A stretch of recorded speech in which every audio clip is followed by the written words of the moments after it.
What about foreclosures? Are they the only way to find affordable housing nowadays? Before I make a deep dive into foreclosures and pre-foreclosures and such, I would like to start with what do these terms mean exactly? Foreclosures are a legal process that allows lenders to recover the amount owed on a defaulted loan by taking ownership and selling the mortgaged property. Most of the time, lenders try to work with borrowers to get them to catch up on their payments to avoid foreclosures. Yet this process can vary by state. This process only occurs when the homeowners fail to make their mortgage payments. Pre-foreclosures are when the lender files a notice of default on the property because the borrowing owner exceeds the contractual terms for delinquent payments. The foreclosure process begins after the borrower is 120 days behind the said payments. The definitions aside, the locations with the highest number of foreclosures in Q1 2024 are New York City, New York, 4,404 foreclosure starts. Houston, Texas, 2,977 foreclosure starts.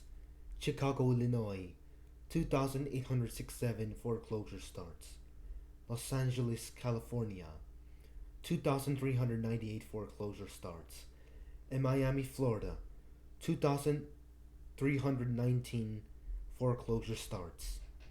The highest foreclosure rates are in Delaware, 1 in every 894 housing units.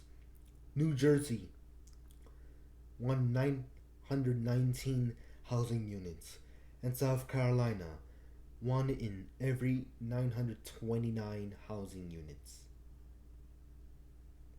Bank repossessions have increased 7% from the last quarter, and the average time to foreclosure increased 2% from the last quarter as well.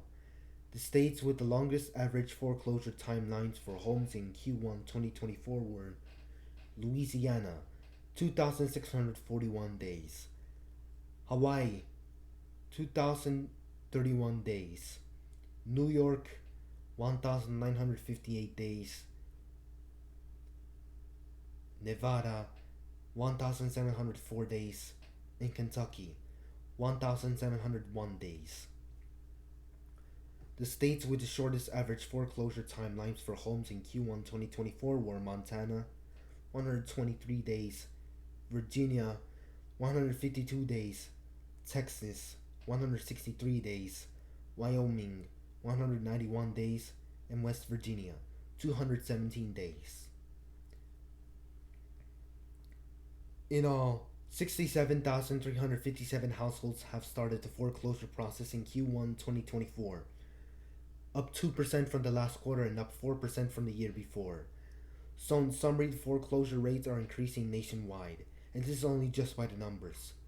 The pros of buying a foreclosed home are that they are cheaper than of a regular home, and considered to be a fine investment since the buyers are given an opportunity to purchase a property below market value, which means they can help buyers build equity faster, which means better investments. Secondly, lenders are usually not interested in holding on to recently foreclosed properties, which encourages the lenders to sell the homes, especially if the property were to already be on the market for a time. To buy a foreclosed home via auction, an upfront deposit may be required. If the bid is accepted, the house might need to be paid for by check or cash. Other methods of buying a foreclosed home are through short sale. This is when the lender is willing to a property less than the amount owed on its mortgage. Borrowers usually do not necessarily need to be in default for a lender to agree to a short sale, yet they need to prove some type of financial hardship that is likely to result in default. To qualify as a short sale, the lender must agree to sell the property short, accepting less than is owed, and must be listed for sale. A sheriff's sale auction occurs after the lender has notified the borrower of default and allowed a grace period for the borrower to catch up on mortgage payments. An auction is then designed to help the lender get repaid quickly for a loan that is in default. These said auctions often occur on the city's courthouse steps, and are managed by local law enforcement authorities. The property is then auctioned to the highest bidder at a publicly announced place, date, and time. Lastly, if a home that was purchased with loans from the US government, mean, meaning for example, Department of Veterans Affairs goes into foreclosure, they will be repossessed by the government and sold by brokers working on behalf of the government.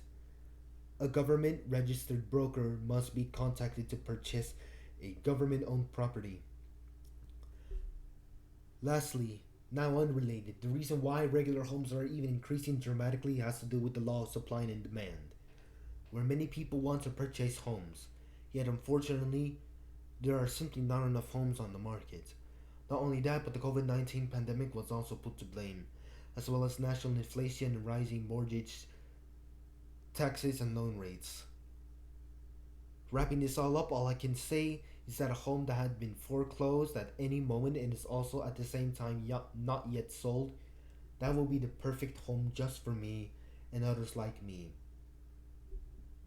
in whom I may one day become a first time buyer. But because of the rising home prices, inflation, and mortgage and loan rates, combined with an increase in unemployment along with low income citizens, I say that a foreclosed home may be the only way I can purchase a home anytime in the near future for now. Unless a recession were to happen right now, that would decrease the prices of homes, at least for right now.